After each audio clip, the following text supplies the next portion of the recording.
Assalamualaikum warahmatullahi wabarakatuh. Apa kabar anak-anakku semua?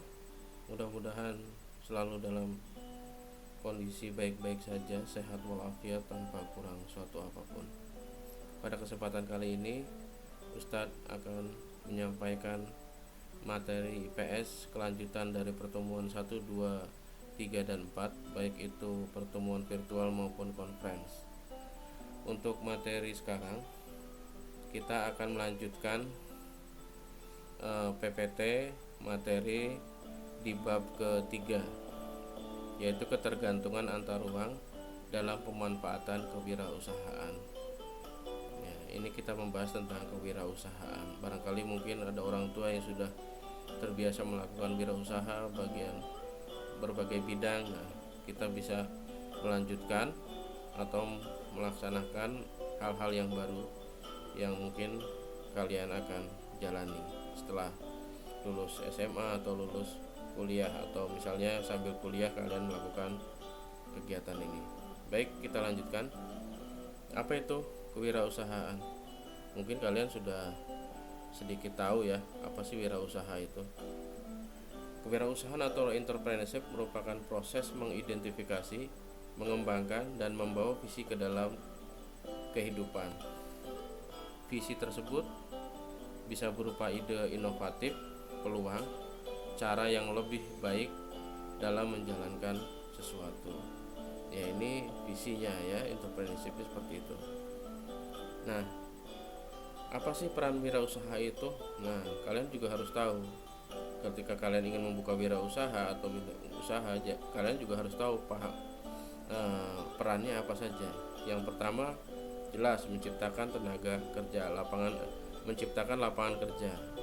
Artinya banyak tenaga kerja yang terserap dalam bidang yang kalian akan jalani. Misalnya kalian akan buka kafe, kalian juga kan perlu untuk mencari yang juru masaknya, jaga kasirnya, yang melayani dan sebagainya. Tidak kalian buka kafe sendiri, masak sendiri, ngelayani sendiri, nyapu sendiri dan sebagainya, itu akan terjadi kesulitan. Kecuali kalau warung-warung kecil yang di rumahan seperti itu. Yang kedua, mengurangi jumlah pengangguran, jelas meningkatkan pendapatan masyarakat. Jadi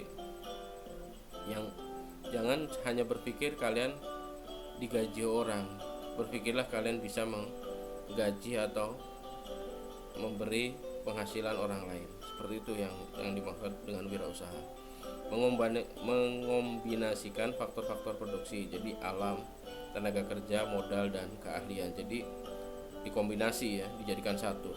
Misalnya kopi. Jadi faktor alamnya ya, daerah kalian harus menciptakan kopi yang bagus, tenaga kerjanya juga ahli, mencari roaster atau yang bisa menyeduh kopi dengan cara yang bagus, itu contoh dan sebagainya. Modal jelas, kalian pengen model warung kopi atau kafe yang seperti apa, kan harus sesuai dengan modal dan keahlian. Baik, kita lanjutkan. Untuk menjadi wirausahawan kita harus mempunyai persyaratan ya. Jadi tidak hanya modal nekat atau tinggal meneruskan usaha orang tua gitu saja ya, nanti bahaya, nanti malah setelah kalian pegang malah usahanya menurun. Jadi apa yang harus kalian lakukan, yaitu syaratnya digerakkan oleh ide dan impian. Jadi ketika kalian sudah punya usaha ini, kalian harus punya impian, harus lebih maju lagi. Jadi harus ada ide dan impian. Kalau belum punya usaha, kalian harus cari peluang usaha. Misalnya daerah kalian belum ada isi ulang air minum, nah itu jadi peluang usaha. Bagaimana kalian pelajari bagaimana untuk usaha air minum supaya maju seperti itu. Lebih mengandalkan kreativitas. Jadi kalau kalian bikin kafe, kopi dan sebagainya, kalau hanya gitu-gitu saja akan berkurang atau sangat kurang pengunjungnya. Jadi harus ada kreativitas. Contohnya kalian bikin semacam mengundang misalnya grup-grup kafe, penyanyi kafe, terus dengan diisi hal-hal yang lain di dalamnya, seperti itu yang buat orang itu akan berusaha, aduh kayaknya di sana kemarin bagus, ayo kita ke sana lagi dan seperti itu. Jadi kalau gitu-gitu aja nanti ya udahlah, males, udah pernah gitu, cari yang lain kan gitu kalau orang sekarang gitu. Nah, misalnya tempatnya bagus, view-nya bagus juga kan, orang-orang yang instagramable atau yang suka mengisi instastory kan senang tempat-tempat seperti itu, menunjukkan keberanian.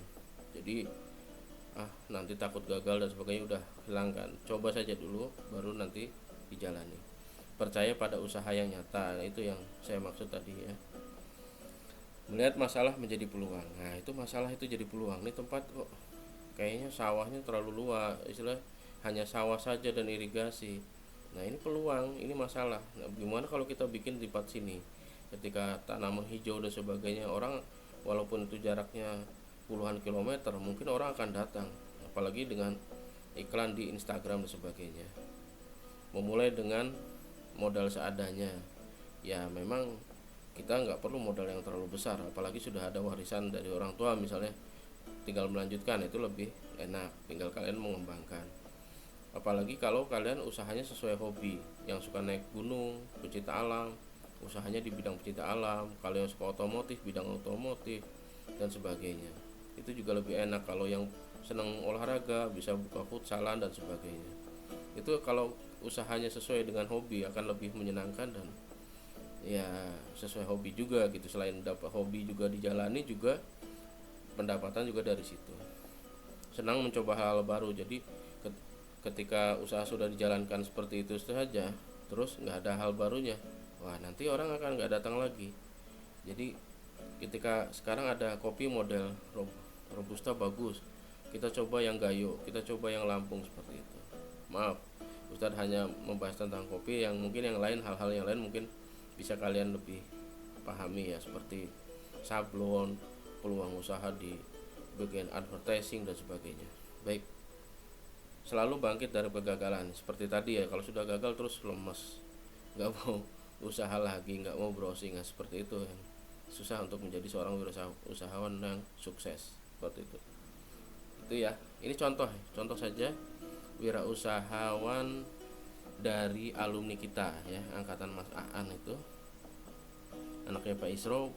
Kok ada peluang usaha di daerah Bukit Manoreh ini, daerah minggir sana. Kalau kalian main ke ketika ujian kenaikan TS, nah kan sering ke sana. Nah itu tempatnya bagus. Bagaimana kalau buka kafe? Akhirnya mereka pada buka tempat makan atau kafe kopi, kedai kopi di daerah sana.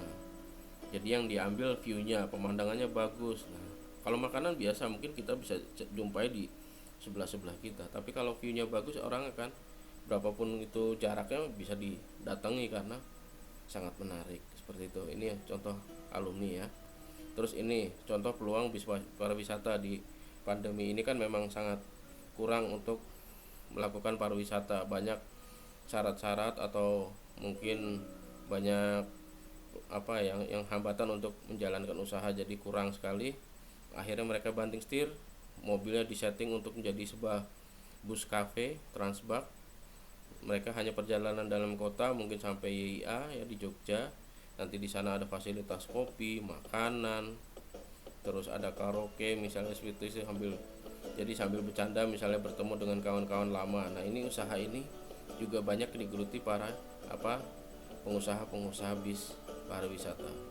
Jadi mereka banting setir ke arah itu. Jadi biar supir drivernya juga tetap bekerja, keneknya juga tetap bekerja, krunya tetap bekerja, perusahaan juga tidak gulung tikar. Seperti itu ya peluang usaha yang bisa diraih dalam masa sesulit apapun. Itu saja, saya tidak menyuruh kalian untuk langsung jadi wirausahaan karena kalian masih kelas 3 SMP. Paling enggak ini sebagai inspirasi saja. Nanti kira-kira kalian punya ke depan bisa usaha apa, enggak cuman PNS, tentara, polisi yang istilahnya sudah jelas-jelas dokter dan sebagainya.